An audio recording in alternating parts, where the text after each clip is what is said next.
If you design any kind of learning for people, here is something you really don't want to overlook: how you design your assessments. Hi, I'm Gigi, founder and CEO of Artha Learning, and this is your 2-minute crash course on how to make awesome assessments for your learners.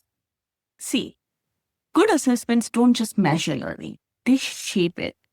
When done right, they build confidence, surface misconceptions, and even boost engagement.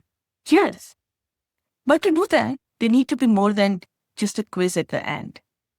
So what makes an assessment great? Great assessments are: 1, valid. They measure what really matters. 2, reliable.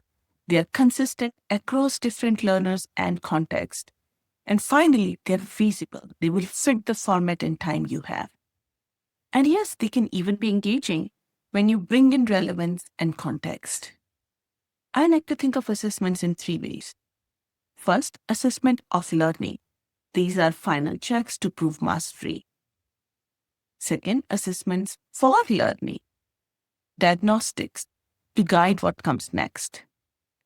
And lastly, assessments as learning itself. My favorite, built-in knowledge checks that are actually learning itself, disguised almost as assessments.